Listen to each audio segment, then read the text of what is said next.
شیعہ اور روافظ کی عقائد تو ہم پہلے کچھ دروس میں بیان کر چکے ہیں اور ان کی تاریخ کو بھی بیان کر چکے ہیں کہ یہ جماعت کس وجہ سے اور کس وقت میں یہ رونما ہوئی اور یہ میدان میں آ گئی اور جماعت بن کر لوگوں میں اپنی خرافات کا پرچار شروع کیا۔ یہ تو ہم تفصیل سے بیان کر چکے ہیں، لیکن ایک بات یہ رہ چکی تھی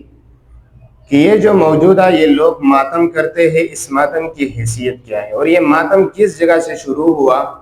اور کس نے شروع کیا۔ اس ماتم کا تاریخ یہ ہے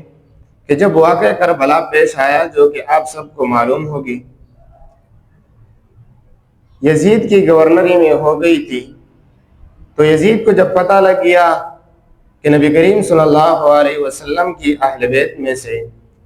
کچھ زیادہ افراد کو شہید کر کے پھر ان کے سروں کو زمین پر رگڑایا گیا، تو وہ گھر میں آ کر خفگان سے اپنے آپ پر ماتم کرنے لگے۔ تو اس وجہ سے لوگوں نے یہ سمجھا کہ یہ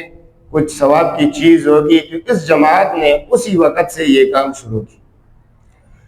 تو ماتم کی تاریخ یہ ہے کہ یزید کی فعل یزید نے شروع کی تھی۔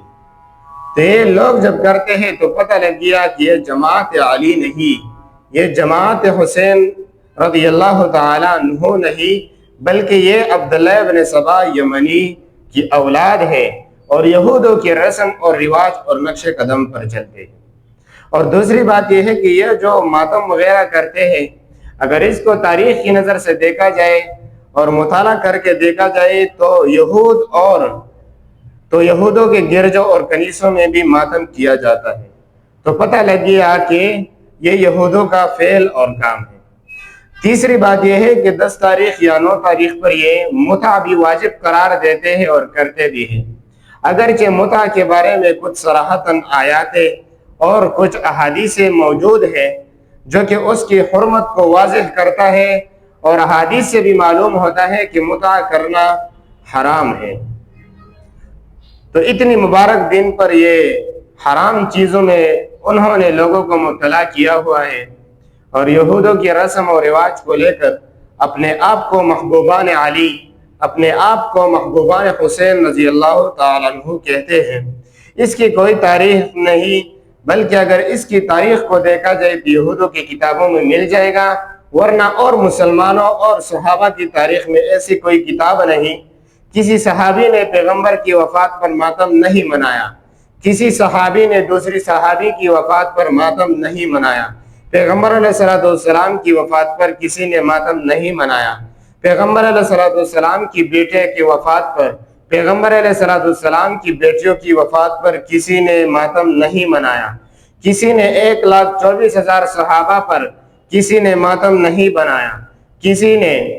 حضرت حجاج کے شہید کیے ہوئے 70,000 صحابہ پر کسی نے ماتم نہیں منایا۔ تو پتہ لگ گیا، ان سب باتوں سے واضح ہو گیا کہ یہ ماتم یہود کی کام تھی، یہودوں نے کیا ہے اور کرتے رہے گے، اور یہودوں سے ان شیعوں نے لے کر آج تک انہوں نے اس یہودوں کی فعل کو معمول بنایا، اور اس کو یہ ثواب بھی سمجھتے ہیں اور دوسروں لوگوں کو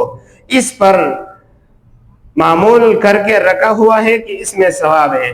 تو حاصل یہ نکلا کہ یہ جو بھی کام کرتے ہیں یہ سب قرآن اور حدیث سے خلاف ہے، اور یہ لوگ نہ قرآن کے حامی ہے، نہ حدیث کے حامی ہے، نہ حضرت علی رضی اللہ عنہ کے افعال کے حامی ہے،